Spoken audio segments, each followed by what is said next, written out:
E aí pessoal, tudo bem? Bom, eu estou aqui na Atlas Quanto e hoje eu vou bater um papo aqui com esse grande empreendedor que tem contribuído muito para o mercado de criptomoedas. Rodrigo Marques, obrigado por nos atender, pela disposição. Obrigado por ter vindo. Sei que entre uma reunião e outra aí você separou para nos atender, obrigado de verdade. É um prazer estar conversando com todos os seus telespectadores. Muito obrigado mesmo. Bom, para começar, eu queria fazer uma pergunta que eu não fiz para ninguém ainda nas entrevistas. O que de fato é o Bitcoin? Uau, essa é uma pergunta bem profunda. Satoshi Nakamoto, que é o autor anônimo do Bitcoin, ele criou essa moeda em 2009, anunciou através de um white paper super complexo em 2008, que poucas pessoas leram e conseguiram compreender porque é bem profundo. E de lá para cá todo mundo tentando explicar cada vez mais facilmente, principalmente para o público em geral, o que é o Bitcoin. Nossa plataforma e da forma como nós tentamos explicar para os nossos clientes é que o Bitcoin é uma moeda desintermediada que permite as pessoas tanto investir quanto trocar valores entre si. Certo. Então o Bitcoin é uma criptomoeda, utiliza a tecnologia de criptografia para garantir que você consegue realmente dar segurança sem uma instituição intermediadora e que ele consegue também, acho que essa talvez seja a principal característica do Bitcoin, que mais mudou o mercado e fez com que várias pessoas investissem de fato nessa tecnologia, é o blockchain, que é o fato de que você não precisa confiar em uma entidade intermediadora para poder tanto investir quanto fazer trocas de valores. Ele ainda não está lá, ainda existem diversas empresas para intermediar, Sim. Mas ele aponta para esse futuro, e isso é a principal característica do Bitcoin. Ele aponta para um futuro desintermediado, com acesso a serviços financeiros diretamente, sem ter que ter intermediação de um ente. Bom, o ponto principal do Bitcoin também é que ele é uma moeda com um número de moedas circulantes limitado, não vai passar nunca de 21 milhões. Hoje existem aí cerca de 2/3 disso circulando. Tem uma certa escassez com ele, então. Existe escassez, exatamente, essa é a palavra certa. O Bitcoin é escasso. Diferente do ouro, que você sempre pode ter uma mina nova e encontrar ouro em algum lugar novo, o Bitcoin não, ele tem um número preciso e por isso ele tem uma tendência a longo prazo de valorização. Quanto mais pessoas estiverem usando, mais o Bitcoin vai valer. Na tua visão, ele veio para trazer uma certa liberdade para quem vai usar essa tecnologia? Com toda certeza. Eu acho que o Bitcoin especificamente, ele é uma tecnologia, mais uma tecnologia, uma ideia, uma teoria econômica focada na pessoa e não em um banco ou num governo. E ele permite justamente que as pessoas passem a transacionar diretamente. Então, essa liberdade que ele dá para as pessoas é uma independência assim, fundamental. E eu tenho certeza que é uma das grandes razões porque tantos clientes entraram em contato conosco, porque a gente valoriza muito esse valor. E quando que o Rodrigo se encontra com o Bitcoin? Como é que foi essa primeira experiência que você teve? Quando que você ouviu falar sobre a tecnologia? Bom, eu conheci o Bitcoin em 2011, quando ela valia centavos ainda, tinha um valor de mercado muito baixo, era uma tecnologia promissora, eu me apaixonei pela ideia. Não cheguei a trabalhar com Bitcoin naquele momento ainda, apesar de que por hobby, paixão ou por curiosidade, eu cheguei a minerar 70 bitcoins naquela época. Infelizmente eu perdi o computador, e na hora não doeu de formatar, porque dói agora, né? Eram 70, porque eram, sei lá, R$7, não valia nada, mas depois doeu. Ninguém imaginava, imagino que ninguém imaginava que ia valer tanto hoje. Depois disso, em 2013, 2014, eu fui criar a primeira bolsa de commodities da América Central e a primeira oficial, regulamentada, aceitando bitcoins do mundo. A ideia foi uma iniciativa bem interessante, eu fui para Honduras, foi super bacana o projeto. Você bem me contaram que tem uma historinha de Honduras aí, de um certo cachorro, se eu não me engano. Teve uma aventura aí, não teve? Teve passarinho sim. Me contou aí. Teve sim. É o Guto, tá? O cachorro. Guto, né? Eu vi ele ali. Eu fui para Honduras justamente para iniciar o primeiro projeto de bolsa de commodities, como eu estava falando, e foi ali que eu comecei a morar de fato em Honduras, né? E qual que foi o principal motivador para eu ir para lá foi justamente o fato de que 100 mil pessoas, 100 mil famílias dependiam da produção de café em Honduras. Então era um projeto que tinha uma possibilidade de causar um forte impacto na vida das pessoas. É isso que eu sempre busquei na minha vida. Legal. Infelizmente o projeto não deu certo, porque os intermediários que realmente tinham um negócio na mão, e uma coisa importante é que os produtores, eles recebiam $2 por saca de café, e na outra ponta, Nestlé e Starbucks pagavam $20. Esses $18, ou 95%, ficavam na mão de intermediários. Eles não eram eles não eram empresários, eles eram literalmente bandidos, armados, né? Uma pessoa da empresa chegou inclusive a ser sequestrada. Nossa. E ela tá bem, mas foi um negócio super sério. E plantações foram queimadas de pessoas que venderam pra gente. Eles realmente resistiram. E quando a gente entendeu que precisava de um capital muito maior para realmente abrir, a gente percebeu que não tinha esse acesso lá e eu voltei pro Brasil. Na volta do Brasil foi que eu pensei de novo no Bitcoin e falei, puxa, eu preciso encontrar uma forma de trabalhar com isso, é a coisa mais legal, mais importante que eu já fiz. Eu tenho a ideia mais interessante que eu já vi, eu preciso ter, primeiro, uma empresa que seja global e não só local. Então, um dos fatores que aprendi em Honduras, que está limitado por uma regionalidade, é um ponto fraco, que você não pode simplesmente depender de clientes externos, porque o produto não é externo. Então, eu queria um produto realmente global, que qualquer um pudesse ter acesso, e utilizando Bitcoin. Aí você já tinha entendido o que era o Bitcoin e a tecnologia, você já tinha na sua mente, estava claro isso. Sim, com certeza, Foi mais ou menos por essa época que eu fui ler o white paper do Satoshi e compreender. Eu recomendo a leitura, é super, não vou dizer que é interessante, mas ele é difícil de ler, mas vale a pena, vale bastante a pena. E foi aí que eu pensei, legal, eu olhando para o mercado, eu não quero copiar, eu não quero fazer uma outra exchange, porque naquela época já tinha muitas exchanges. Hoje tem 10 vezes mais, mas naquela época acho que mais de 10 vezes mais, 100 vezes mais. Mas naquela época já tinha bastante. Eu falei, não, eu quero fazer um negócio original, que nunca ninguém tenha feito e que tenha um diferencial em relação a qualquer outra proposta. Foi aí que eu cheguei no modelo de que, olhando para o mercado tradicional, você primeiro teve os bancos, as exchanges, né? E depois, no topo dessa infraestrutura, você teve no mercado tradicional os fundos de investimento. Então eu perguntei, que de análogo de fato posso fazer para trazer essa lógica no mercado de cripto, né? Como é que eu posso desenvolver o mercado de cripto para o próximo nível? E foi aí que eu cheguei na ideia da Atlas Quantum, que não é um fundo de investimento, mas sim um portal na internet, onde as pessoas podem investir o seu Bitcoin, tanto em reais quanto em Bitcoin. E do nosso lado nós temos uma equipe profissional super gabaritada para pegar esse dinheiro e, utilizando estratégias automatizadas, fazê-lo render no mercado. E hoje a gente tem aí uma quantidade muito significativa. Até novembro, até final do fechamento do mês de novembro de 2018, entre janeiro e novembro foram 50% de retorno. Nossa, que legal. Que foi um retorno super, super bacana. E aliás, sabe, Júnior, que essa é uma coisa muito, muito legal de falar, que é uma história que me motiva. É um forte motivador para mim. Sempre que a gente faz um saque mais relevante, a gente entra em contato para ter certeza e confirmar que a pessoa é que pediu o saque. E foi aí que, quando a gente ligou para um cliente e perguntou o motivo do saque, até para a gente poder melhorar o nosso serviço, ele falou que estava saindo para comprar um carro.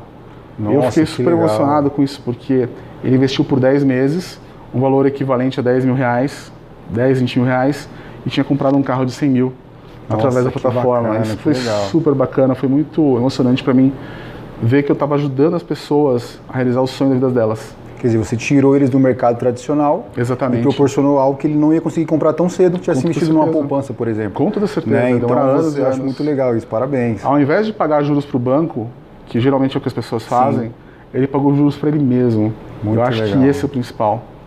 É isso que realmente me motiva. E acredito que entre vários cases de sucesso que vocês têm aqui, né? Com certeza, são muitos clientes que têm histórias semelhantes a essa. Legal, parabéns. Vários deles investiram e tiveram satisfação no investimento e continuam conosco, inclusive. E uma coisa inclusive, tem uma história de um que comprou uma moto e depois voltou para a plataforma, começou de novo. Então, tem vários objetivos que os clientes têm quando investem em cripto. Uma coisa que eu percebi quando eu cheguei é que o time aqui é muito unido, né? Então isso faz a diferença. O que a gente não encontra mesmo em outras exchanges, a gente não encontra isso. Então, Parabéns por liderar esse pessoal aí. Muito obrigado. Bom, hoje nós vemos aqui a estrutura gigantesca, muito legal. Obrigado. Mas o teu começo não foi numa estrutura assim. Não Fala mesmo. um pouquinho desse começo, como é que foi? Bom, quando eu voltei de Honduras, eu tinha colocado todas as minhas economias naquele negócio, voltei completamente quebrado para o Brasil e foi aí que eu não tinha nem onde morar e liguei para minha mãe e falei, puxa, posso ficar um tempinho, uns 3 meses no seu quarto dos fundos? Mamãe sempre ajuda a gente, né? Os 3 meses eu não estava falando o tempo certo, mas ela deixou mesmo assim. E foram tempos bem difíceis, né? Porque eu vim de uma família humilde, minha mãe vivia até então, hoje eu ajudo ela, mas até então vivia da pensão do meu pai que faleceu em 2010 e era um valor bastante baixo e ela vivia com empréstimos consignados e várias vezes o dinheiro acabava antes do final do mês. E aí eram dias bem difíceis às vezes, porque a gente tinha que improvisar, né? Então tem uma história que eu conto muitas vezes que teve algumas oportunidades que o que tinha em casa era água, farinha e sal e eu tinha que improvisar um pão. E foi o que eu fiz e foi o que a gente comeu no dia. Mas o tempo todo eu estava trabalhando no Atlas, eu acreditava nisso, sabia que esse negócio, sabia dentro do meu coração que esse era um negócio, que isso ia valer muito para mim e para a sociedade. E foi isso que me fez passar por esse período, conseguir passar lá de baixo e hoje ter uma empresa que realmente consegue fazer uma mudança na sociedade de fato. Poxa, que legal, até emociona assim, a gente porque a gente vê que você veio do nada e hoje com certeza. Tá aí. Que legal. Assim, o Guto foi um cachorro que eu comprei em Honduras. Agora ele está aqui na empresa, eu sempre trago ele para cá durante o dia e à noite ele passa em casa. O parceirão, né? Demais. Pô, que legal. Bom, falando um pouquinho da Atlas, vamos entender que eu decida hoje investir na Atlas. Legal. Eu estou investindo em mineração, em holding, trader, em arbitragem. Como que funciona essa parte de investimento na Atlas? Legal. É super fácil, a gente tenta fazer que seja o mais simples possível para o nosso cliente. Inclusive, 70% dos nossos clientes fizeram o primeiro investimento da vida deles, qualquer tipo de investimento, através do Atlas Quantum, comprando Bitcoin com a gente, investindo com a gente. A gente tem o nosso público-alvo de literalmente as pessoas comuns, a pessoa que vive a vida cotidiana de todos os dias, que pega muitas vezes transporte público para ir para o trabalho. Esse é o nosso cliente. E as pessoas não querem se tornar... Você não quer... Quando você tem um problema na perna, você não quer estudar medicina para poder se curar. Você vai no médico. Sim. E você confia que o médico sabe o que ele está falando e segue as instruções dele. Então, do mesmo jeito, a gente acredita que a pessoa ela não tem que aprender o que é investimento, compreender perfeitamente detalhes do mundo financeiro. Ela não precisa de um diploma de economia. Pelo contrário, o que ela precisa é ter um jeito fácil e rápido de gerar patrimônio. E foi justamente essa proposta de valor que a gente criou. Hoje nós temos 2 produtos, que é o Quantum, nosso principal produto, onde a pessoa deposita bitcoins e saca bitcoins e recebe rendimentos diários. Pode sacar em D+1, ou seja, ela pede hoje em até 24 horas úteis. O saque é processado. Quanto também a gente tem um segundo produto, que é o Atlas BTC, que foi um produto que a gente lançou há 1 ano, praticamente. Foi aí entre Natal e Ano Novo do ano passado. A empresa já tinha 50 pessoas, 60 pessoas naquela época. Só que teve o recesso. Então a empresa voltou a ter 6 pessoas. E em 6 pessoas a gente voltou a ser uma startup. Em 3 dias a gente lançou um produto novo. Foi basicamente isso que aconteceu. E o Atlas BTC é uma plataforma onde as pessoas podem comprar Bitcoin, depositando reais. Poxa, que legal. E então você abre um leque, não é só para quem tem 100 mil, 200 mil, não. Aquela pessoa que pega o ônibus do metrô diariamente consegue também investir aqui com vocês. Com toda certeza. Eu acho que a principal mudança que você pode fazer na vida de uma pessoa não é na pessoa que tem 1 milhão, 2, 20, 100, não. Esse seria o jeito mais barato de atrair dinheiro, seria atrás de grandes fortunas. Aliás, me perguntam isso com uma certa frequência. Poxa, por que o Atlas faz tanta propaganda, né? É porque se eu conseguir fazer com que uma pessoa muito rica ganhe 1% a mais ao ano, eu não mudei a vida de ninguém. Eu mudo a vida das pessoas que colocam dinheiro aqui para comprar o carro. Ao invés de pagar os juros para o banco, o juros vai para ela. E é por isso que a gente quer cada vez ter mais clientes, para mudar mais a vida de mais e mais pessoas. Poxa, que legal. Rodrigo, agora nesse final de ano, a galera fala, o Bitcoin está derretendo, está caindo. Eu tenho uma amiga minha que me ligou desesperada, eu não investi, o negócio está lá embaixo. quais as dificuldades que vocês têm enfrentado nessa baixa do Bitcoin? O Bitcoin vai acabar, o Bitcoin está morrendo, qual que é a tua visão disso daí? Não, o Bitcoin não está morrendo, ele veio para ficar. Em definitivo, eu acho que é a tecnologia que vai realmente marcar o século XXI. Primeiro que a importância do Bitcoin na vida das pessoas, a importância da desintermediação, acesso, é algo irreversível que todas as pessoas querem, e isso como tecnologia vai ficar. Em relação ao preço do Bitcoin, ele é um produto financeiro de alta volatilidade. Então, há cerca de um ano ele valia muito mais do que vale hoje, mas há cerca de 2 anos ele valia muito menos do que vale hoje. Então, isso desde 2011 eu vejo no Bitcoin. Ele tem fortes altas e quedas bruscas. E sempre ouvindo que ele vai acabar, que é o fim, né? E sempre começa aquela conversa que é bolha, que vai acabar. Bom, do ponto de vista financeiro, do ponto de vista técnico, né, da coisa, este é o melhor momento do ano para comprar Bitcoin, porque ele está no preço mais baixo. Quando que você quer comprar uma coisa? Quando ela está barata ou quando ela está cara? E agora está barato, é o preço mais baixo do ano. Então é um pouco dessa mensagem que a gente passa para os nossos clientes, falando, cara, se você quer entrar nesse mercado, se você quiser aumentar a sua posição, a hora é agora, quando você está com o menor preço e pode realmente ter uma chance de pegar uma próxima alta significativa. Então não é momento de desespero, é momento de entrar no mercado agora. Com toda certeza, é o momento de fazer all-in, porque quando está barato é que você tem que comprar. Muitas pessoas, isso é típico do mercado, não só cripto, como financeiro como um todo, a maioria das pessoas compra quando está alto e vende quando está baixo. Você vê muita gente perdendo dinheiro na bolsa desse jeito. Esse é o jeito errado de fazer. O jeito certo é comprar na baixa e vender na alta. E agora está o menor preço do ano. É só isso que eu tenho para dizer. Maravilha. É hora de comprar. Isso é bom você falar, porque as pessoas acham que vai acabar e só dão atenção ao Bitcoin quando está lá em cima, porque todo mundo fala. Com certeza. Mas é o momento errado de entrar, o momento é agora. Exatamente. Muito legal, muito bacana a sua visão. Bom, eu queria fazer 2 perguntas em uma só. Legal. Primeiro, como que você vê a regulamentação das moedas, né, desse mercado, e como que é, na tua visão, o relacionamento do mercado com os órgãos regulamentadores? Legal, acho que é uma pergunta super relevante, onde o Atlas desempenha um papel protagonista, especialmente no Brasil. Quando se fala de regulamentação, como a gente tem clientes no mundo todo, a gente sempre olha para diversas jurisdições, né, e vê que existe um certo padrão entre as regulamentações que estão sendo feitas. Tem países como a China que proibiram o Bitcoin, mas são pouquíssimos países que fizeram isso, e tem países que liberaram, ou facilitaram, ou incentivaram ainda a criação de startups, de negócios voltados ao Bitcoin. E esses países estão tendo muito sucesso por causa disso. Agora falando especialmente de Brasil, né, a gente entende que tiveram eventos recentes bem significativos, teve um julgamento no STJ que categorizou isso, criou jurisprudência que o Bitcoin não está sob o alvo da regulação nem do Banco Central, nem da CVM. Eu acho que isso é super importante porque esse é um jeito novo de investir e as pessoas não estão nele porque ele é cool, eles estão nele porque eles querem uma proposta de valor diferente, eles querem entrar mais facilmente, muitas pessoas não têm conta no banco, elas querem simplesmente usar Bitcoin. E essa decisão do STJ foi super importante. Outro ponto também foi a consulta da Receita Federal. Ela lançou uma consulta pública onde se for com o mesmo texto, ela vai pedir que as principais empresas, todas as empresas do setor que compram e vendem moedas, que elas informem tanto o saldo dos clientes quanto as compras e vendas. O Atlas participou com protagonismo dessa atuação, mas unido com todo o setor.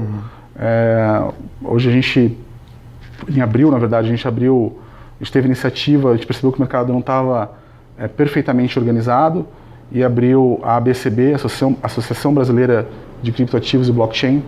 Hoje nós temos mais de 30 associados, empresas associadas, e com o objetivo justamente de conseguir criar um canal de interlocução para manter o mercado aberto, livre concorrência, é tudo isso que a gente quer, todo o mercado. Então, com essa premissa que a gente criou a associação e ela está interagindo com diversos outros setores, tanto com o Congresso, com o governo de transição, com a CVM, com o Banco Central. No meio desse caminho, alguns meses depois, acredito que em setembro, outras empresas do setor criaram uma associação concorrente, a AB Cripto. Eu diria que as associações estão fazendo um papel fundamental para o mercado, e foi muito bacana porque a gente entendeu que havia uma complementaridade das coisas que a gente fazia. A gente percebeu que a gente é muito bom, a BCB, em influenciar o governo. E a Bcrypto, a gente percebeu também que a Bcrypto ela é muito organizada em tratar diversos temas ao mesmo tempo. E a gente acha isso super importante. A gente decidiu não tentar copiar o que o outro faz, mas sim complementar. E isso está trazendo assim uma mudança importante para o nosso mercado. A comunidade que vai ser beneficiada com isso, né? Com certeza. Tem uma história que eu posso contar a respeito, que eu acho que é super por favor. interessante, que foi na semana passada. Na semana passada eu fui para Brasília para conhecer algumas pessoas do governo de transição e poder falar o que era Bitcoin. Isso foi na terça-feira. No final do dia, nos últimos 10 minutos, o deputado Expedito, que é o relator do atual projeto de lei do Bitcoin, na última chamada, colocou para o dia seguinte no plenário a votação do projeto que proibia Bitcoin. Nossa. E eu era a única pessoa do setor em Brasília.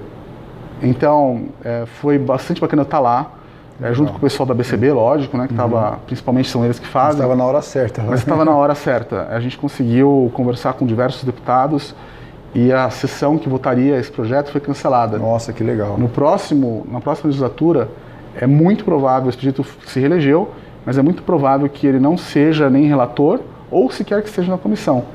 Que decide... Mas é uma barreira que vocês foram lá e derrubaram, né? Com certeza, é isso aí. Que legal, parabéns. Obrigado. Agora eu queria falar um pouquinho da Atlas 2018. Como é que foi esse ano para vocês? Quais foram as novidades que vocês tiveram no mercado? 2018 foi um ano bastante importante para mim. Por muitos anos eu me preparei para ser um empreendedor. Então eu sabia relativamente muito bem como criar uma empresa e como, de fato, cuidar dela nos primeiros meses para que ela tivesse sucesso.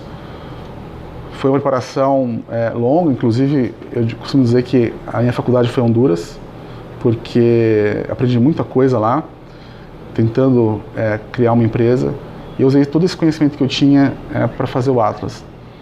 E a gente teve um boom muito forte, muitos clientes novos, acho que a gente teve a proposta de valor certa.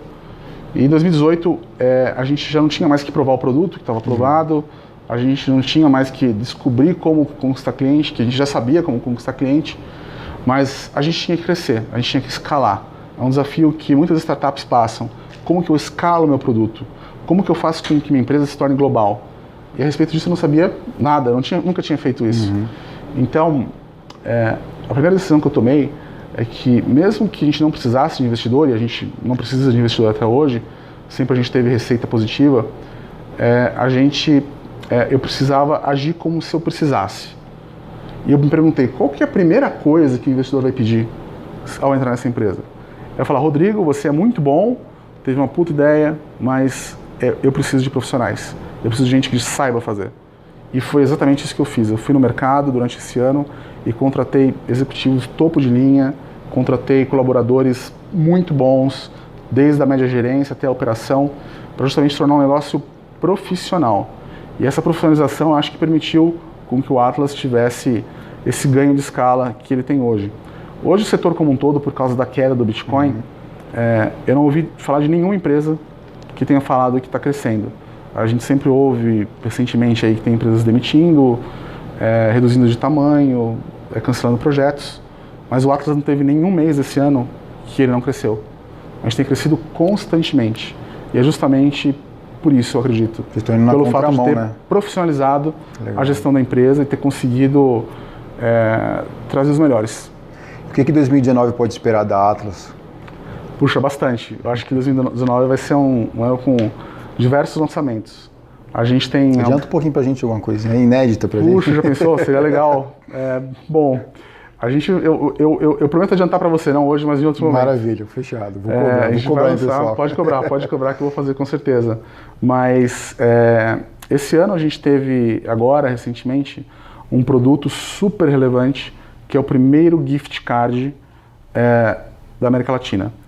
Então a pessoa pode comprar R$100 em Bitcoin, porque a gente percebeu isso, que a experiência de como você compra Bitcoin sempre foi um pouco complicada para algumas pessoas.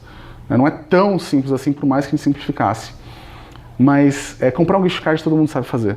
Sim. Então a gente lançou o produto, a pessoa vai poder comprar em diversos pontos de venda em 2019, e ela vai comprar, tem uma raspadinha atrás, ela vai entrar no nosso site, colocar o código e ela vai ter lá o seu primeiro investimento. E ela está vendo na mão ali, né? Exatamente, é uma coisa física.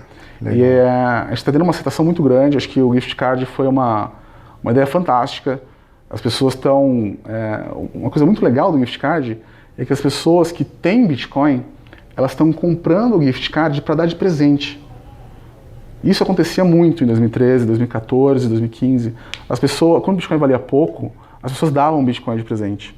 Isso fez com que o mercado crescesse. E a gente quer que isso volte, a gente está observando nas nossas estatísticas, em média, uma pessoa compra 3 cartões para dar 2 de presente. Nossa, que legal. Então é muito bacana. A gente tem novas e novas pessoas tendo Bitcoin e elas podem experimentar, né, com facilidade, entender como funciona, ver o dinheiro crescendo e entender realmente que aquilo pode mudar a vida delas. Maravilha. Bom, Rodrigo, para finalizar, eu acho que eu particularmente aprendi não só sobre o Bitcoin, mas sobre a tua lição de vida. E eu queria que você olhasse ali para a câmera e deixasse uma mensagem para quem está empreendendo, para quem vai começar, para quem de repente levou um tombo e está recomeçando. Então eu acho que você tem autoridade para isso. Então, obrigado. Você já falou do Bitcoin, agora manda uma mensagem para a galera aí que você tem com certeza autonomia para falar sobre isso. Bom, primeiro eu quero agradecer por esses minutos que vocês despenderam aqui comigo para me ouvir. É um grande prazer poder estar falando com vocês. Falando especificamente a respeito de empreendedorismo, eu acredito que o empreendedorismo tem o potencial de mudar o mundo. São as grandes ideias que começam numa garagem que se tornam uma Google, uma Apple e conseguem de fato fazer com que o mundo seja diferente para todo mundo. O empreendedor, ele tem que ter perseverança, ele tem que entender que coisas ruins acontecem, isso faz parte. Coisas ruins acontecem o tempo todo e quanto maior você fica, mais coisas ruins acontecem. E você tem que perseverar por elas, acreditar na sua ideia. Ao mesmo tempo você tem que ter flexibilidade para adaptar a sua estratégia conforme as coisas mudam. Então eu diria que para o empreendedor, a coisa mais importante é, primeiro, definir claramente qual que é a sua ideia. O que você vai fazer, como você vai fazer. Segundo, atrair pessoas que vão te ajudar a fazer isso. Fazer isso, construir o seu primeiro projeto com o mínimo de recursos possíveis, como aconteceu comigo, que eu fiz com água, sal e farinha, o Quantum, e provar que com aquilo você consegue adquirir clientes, consegue trazer clientes. E finalmente, aí sim você vai atrás de dinheiro. Aí você vai buscar uma aceleradora, um investidor anjo, mas primeiro você tem que ter cliente.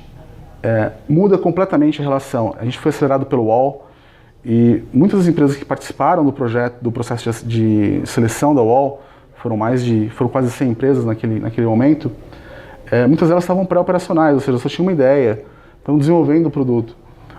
A gente chegou lá com cerca de 500 clientes. Você falar que tem 500 clientes para uma aceleradora é uma baita proposta de valor. Os caras realmente entendem que é um business e eles vão poder contribuir para alavancar esse business, para realmente levar para o outro nível. Então é isso que eu recomendo para vocês, realmente que se atentem ao momento certo de fazer as coisas e um pouco nessa sequência. Rodrigo, obrigado por nos atender. Imagina, um grande prazer. Foi um prazer, um aprendizado muito grande. E é isso aí, pessoal. Até a próxima entrevista. Valeu. Obrigado, até logo.